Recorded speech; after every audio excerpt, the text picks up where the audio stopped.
On July 15, 2008, in Baton Rouge, Louisiana, Chanel Brooks, a 16-year-old honor student at McKinley Senior High School, was walking home from her advanced placement chemistry tutoring session at approximately 7:45 p.m.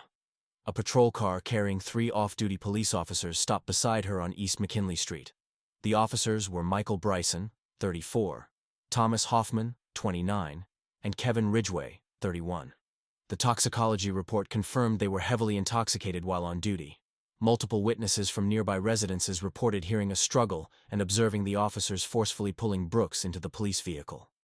At the Choctaw Industrial Complex, Officer Bryson drove the patrol car behind an abandoned warehouse, while Hoffman held Brooks at gunpoint. For the next 3 hours, between 8:15 p.m. and 11:20 p.m., they took turns assaulting her. Officer Ridgway stood guard outside, periodically entering the warehouse to participate in the assault. The industrial complex's security guard, James Martinez, testified to hearing screams, but was ordered by dispatch to maintain his position when he reported the disturbance. The medical examination at Our Lady of the Lake Regional Medical Center documented the brutality of the assault. Brooks suffered broken ribs from being repeatedly kicked by Officer Hoffman when she attempted to resist. Officer Bryson caused severe cranial trauma by striking her head against the concrete floor. The assault resulted in multiple lacerations and extensive internal injuries. DNA evidence collected matched all 3 officers, and investigators recovered the victim's blood from both the patrol car and multiple locations within the warehouse.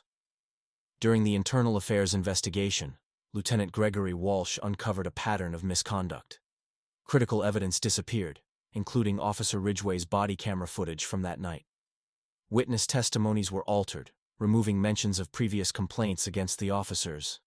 DNA test results were compromised when the evidence storage facility experienced an accidental power outage.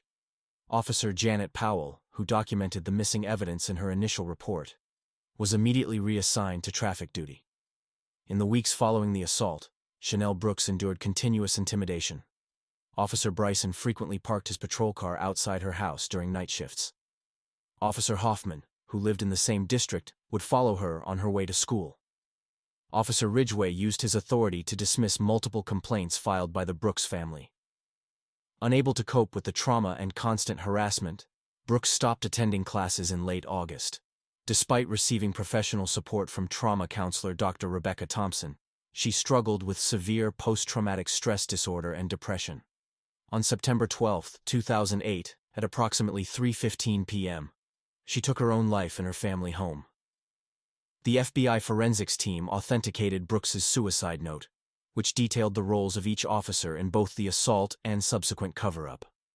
The document described how Officer Bryson initiated the attack, how Officer Hoffman threatened to kill her family if she reported the crime, and how Officer Ridgway used his connections to ensure the case would never reach court. Despite overwhelming evidence, District Attorney David Marshall's office dismissed the case on October 1, 2008. All 3 officers maintained their positions within the force, with Ridgway eventually becoming county sheriff in 2015.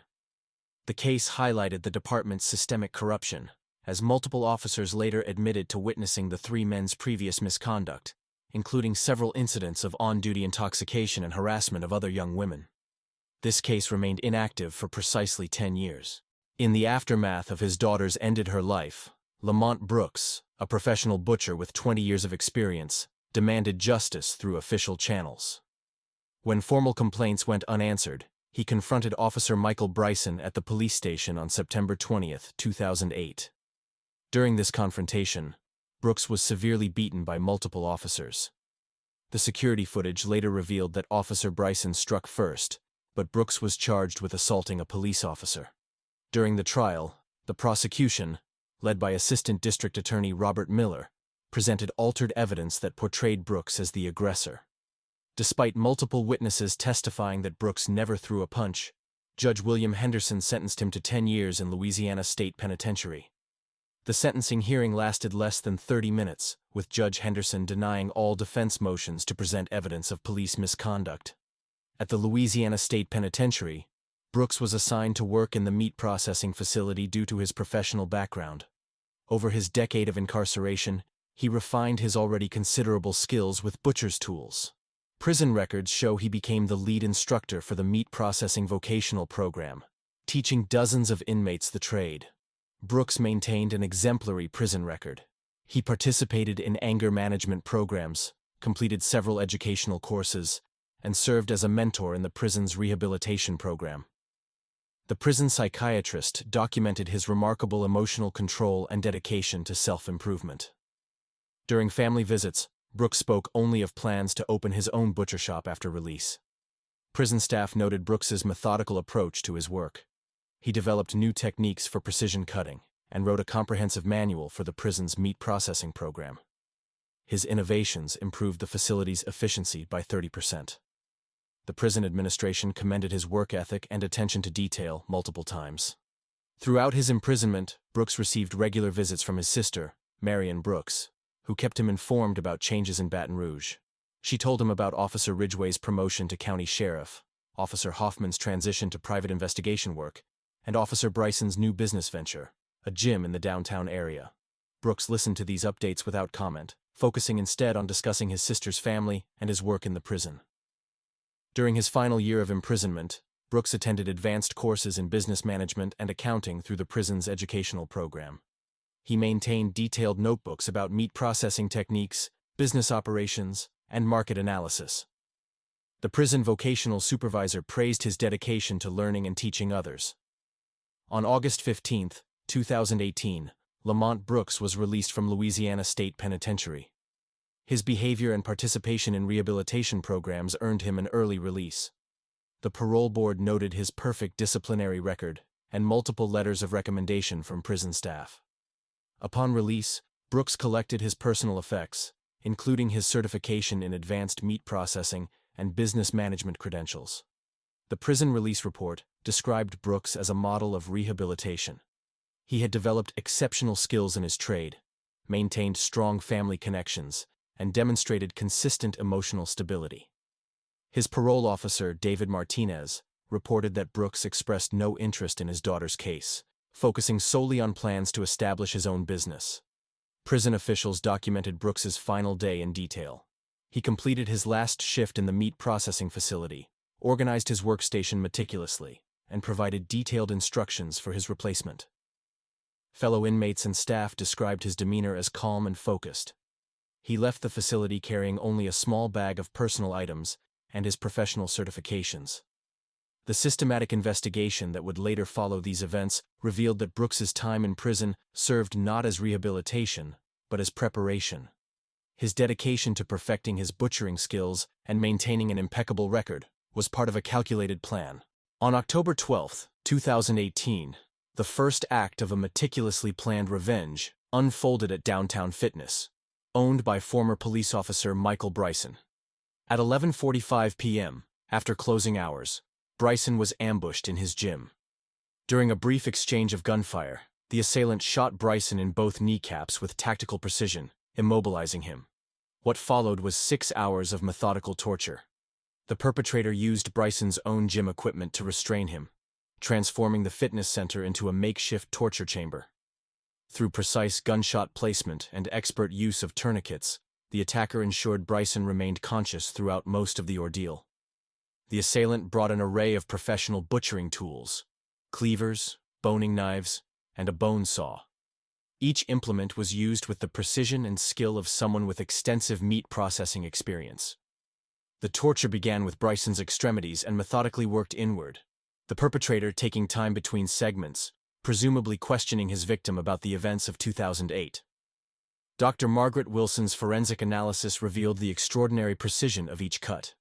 The dismemberment followed professional butchering techniques, with clean separations at major joints and systematic tissue removal. The torturer demonstrated extensive knowledge of human anatomy, deliberately avoiding major arteries to prolong the victim's consciousness while inflicting maximum pain. The most telling aspect of the crime was the focus on specific areas of Bryson's body that corresponded to injuries he had inflicted on Chanel Brooks. The bone saw marks on his ribs matched the exact locations where he had broken Brooks's ribs during the 2008 assault. Despite intensive investigation, Bryson's remains were never recovered. The crime scene showed evidence of meticulous cleaning, with industrial-grade products used to eliminate DNA evidence. The methodical nature of the disposal suggested someone with knowledge of professional meat processing and disposal procedures. Special Agent Robert Thompson noted that every aspect of the crime demonstrated careful planning and execution. The perpetrator had studied Bryson's routines, disabled security systems, and chosen a time when the gym would be empty. The systematic nature of the torture and disposal methods indicated someone with both tactical knowledge and extensive butchering experience. The crime scene revealed that the victim had endured extensive torture before death. Blood evidence patterns suggested the perpetrator had taken their time, working systematically through different areas of the body. The precision of the cuts and the calculated nature of the dismemberment matched techniques used in professional meat processing. This incident marked the beginning of what would become known as the Butcher's Revenge case. The professional execution of the crime, combined with the specific targeting of Bryson, suggested this was the first act in a planned series of retributions. The methodical nature of the killing served not only as revenge, but as a message to the other two officers involved in the 2008 assault. The investigation team noted that the timing of the attack, just 2 months after Lamont Brooks's release, was significant. However, with no physical evidence linking him to the scene, and multiple witnesses placing him at his sister's residence during the time of the murder, the investigation initially focused on other potential suspects. The responding officers found the gym's interior had been carefully prepared for the assault. All potential escape routes had been blocked, and the building's security systems were systematically disabled. The level of planning indicated someone with both tactical training and intimate knowledge of Bryson's habits. This first killing set a pattern that would continue in the subsequent attacks. The combination of tactical precision and butchering expertise demonstrated that the perpetrator was not just seeking revenge, but was executing a carefully planned series of retributions. On November 3, 2018, Thomas Hoffman, who had transitioned from police work to private investigation, became the second target. As an experienced investigator, Hoffman had anticipated potential threats, carrying 2 firearms and installing extensive security measures in his office. Despite his preparations, these precautions proved insufficient. The confrontation in Hoffman's office was notably more violent than Bryson's execution. Bullet impacts and shell casings indicated an extended gunfight, with Hoffman emptying both his .45 caliber pistols. Blood evidence showed that Hoffman managed to wound his attacker twice, once in the left shoulder and once in the right thigh. Despite his resistance, Hoffman was ultimately overpowered. The subsequent torture session lasted 8 hours, 2 hours longer than Bryson's ordeal. The assailant, despite sustaining gunshot wounds, demonstrated remarkable physical endurance and unwavering focus. Medical analysis revealed that Hoffman endured even more extensive torture than his former colleague, suggesting the attacker's wound had intensified their brutality. The killer displayed the same methodical approach to dismemberment, using professional butchering techniques. However, this time they kept the body, storing it in Hoffman's own industrial freezer, a unit he used for surveillance equipment storage. This deviation from the pattern established with Bryson suggested a deliberate escalation, leaving the body as a message. Forensic examination revealed that Hoffman had been subjected to systematic torture focusing on pressure points and nerve clusters, areas that Hoffman had specifically targeted during Chanel Brooks's assault. The perpetrator's knowledge of these specific details indicated intimate familiarity with the original case, suggesting either direct involvement or access to detailed records. The freezer temperature had been carefully set to preserve the remains, indicating the killer wanted them found intact. The extended duration of torture suggested the perpetrator had extracted information from Hoffman about the 2008 case. Files relating to several cold cases were missing from Hoffman's office, including documents about Chanel Brooks's assault that he had kept from his time as a police officer. The killer had specifically targeted these records while ignoring other valuable items in the office. Blood spatter analysis revealed that the attacker maintained their composure and precision despite their injuries. The methodical nature of the cuts remained consistent throughout the 8-hour ordeal, showing no degradation in technique despite the gunshot wounds. This level of control under duress indicated military or law enforcement training. The crime scene demonstrated the same meticulous attention to detail seen in Bryson's murder. However, the decision to leave Hoffman's remains, precisely arranged in his own freezer, marked a significant escalation. The killer was no longer just executing revenge. they were sending a message to the last remaining target, Sheriff Kevin Ridgway. The investigation team found that Hoffman had been researching the Bryson murder extensively. His notes suggested he had begun to connect the killing to Lamont Brooks, but had not shared his suspicions with law enforcement. The killer had taken these notes, along with all other documentation relating to both the recent murder and the 2008 assault. This second murder confirmed that the killer was working through a specific list, targeting those involved in Chanel Brooks's assault. The escalation in violence and the deliberate preservation of Hoffman's remains indicated that the final act of revenge would be even more elaborate. The discovery of Hoffman's body sent shockwaves through the law enforcement community. The killer's ability to overpower and methodically torture a well-armed and trained former police officer, despite sustaining injuries, demonstrated a level of skill and determination that alarmed investigators. On November 17, 2018, the final act of revenge unfolded at Sheriff Kevin Ridgway's residence. Despite enhanced security measures following Hoffman's murder, the killer launched a sophisticated assault. 2 professional bodyguards were eliminated with precise headshots during the initial breach, suggesting military-grade training and equipment. Ridgway, barricaded in his basement panic room, maintained radio contact with dispatch during the attack. The recorded transmissions captured the killer's systematic approach to breaching the reinforced door. A series of flashbang grenades disoriented Ridgway before the attacker gained entry. His last transmission revealed his recognition of the assailant, though the name was obscured by static. The 12-hour torture session that followed marked the most protracted and severe of the 3 murders. The killer took extra time with Ridgway, who had been the ranking officer during Chanel Brooks's assault. The torturer focused extensively on inflicting injuries that mirrored those found in Brooks's medical examination, methodically working through each documented trauma. Unlike the previous murders, the killer transported Ridgway to the Choctaw Industrial Complex, specifically to the warehouse where Brooks had been assaulted 10 years earlier. The choice of location served as both practical utility and symbolic revenge. The industrial setting provided the killer with privacy and the tools needed for the extended torture session. Blood evidence throughout the warehouse indicated that Ridgway was moved between different areas during the torture, recreating the path of Brooks's assault. The killer forced Ridgway to walk the same route his victim had taken, stopping at specific locations where Brooks had been attacked. At each stop, new injuries were inflicted, matching the wounds documented in her case. Investigators noted that Ridgway's torture included specific elements from both previous murders: the methodical approach used on Bryson and the prolonged questioning seen with Hoffman. However, this final killing showed an even greater attention to detail. The killer took time between sequences, presumably extracting information about the department's cover-up of Brooks's case. This final murder represented not just the culmination of revenge, but a complete recreation of the original crime from the victim's perspective. The killer forced Ridgway to experience a methodical, extended version of the trauma he had inflicted on Brooks. The choice of location and duration of torture suggested this was intended as the killer's masterpiece. The torture session demonstrated a deep understanding of human anatomy and pain thresholds. The killer maintained Ridgway's consciousness throughout most of the 12-hour ordeal, ensuring he experienced the full extent of the revenge.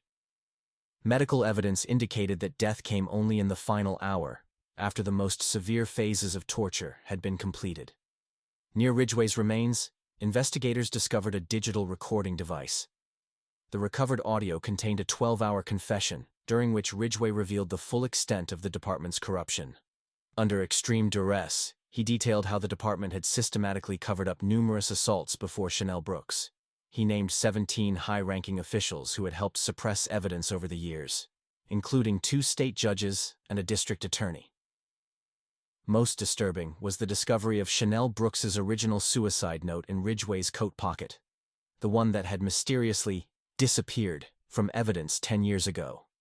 The blood-stained note revealed that Ridgway had kept it as a trophy, carrying it with him every day for a decade. This piece of evidence not only confirmed the department's corruption, but exposed the true depravity of a man who had risen to become county sheriff. When investigators analyzed the timing of all 3 murders, they discovered a chilling pattern. Each killing had taken place exactly 3,774 days after corresponding acts of violence against Chanel Brooks, matching the number of days she had lived. The recording of Ridgway's final hours was never released to the public. However, sources within the investigation reported that the audio ended with something unexpected. Ridgway's last words weren't pleas for mercy, but a broken admission. She was right. Chanel Brooks was right. On November 20th, 2018, the manhunt for Lamont Brooks culminated in a violent confrontation at the Pine Tree Motel on the outskirts of Baton Rouge. The FBI hostage rescue team and local SWAT units surrounded room 217 at 4:30 a.m. Brooks, anticipating their arrival, initiated a firefight. During the exchange, Brooks demonstrated exceptional tactical awareness, wounding 3 SWAT officers with precise shots through the motel walls. He had memorized the building's layout and prepared firing positions, using his knowledge of law enforcement breach tactics against the assault team. The wounds he sustained during his confrontation with Hoffman appeared to have no effect on his combat effectiveness. The standoff ended when tear gas forced Brooks from his position. Even then, he maintained enough composure to destroy key evidence before surrendering. When agents breached the room, they found a small fire consuming documents in the bathroom sink. Despite their quick action, several papers were lost to the flames. The room contained an arsenal that spoke to meticulous planning. 3 modified assault rifles, 4 handguns, tactical gear, and a collection of flash-bang grenades matching those used in Ridgway's murder.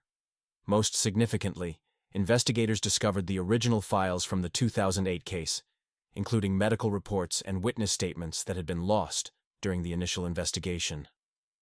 Detective Maria Ramirez, assigned to review the recovered evidence, uncovered a pattern of deliberate evidence suppression from 2008. Chanel's suicide note, found in Ridgway's possession, contained details about other victims who had been silenced by the department. Each claim in the note corresponded to missing persons cases or unexplained deaths from the past decade. The most damning discovery was a series of photographs showing Brooks surveilling his targets over several years, even before his release from prison. The images revealed how he had documented their routines, security measures, and vulnerabilities, all while maintaining his cover as a model prisoner.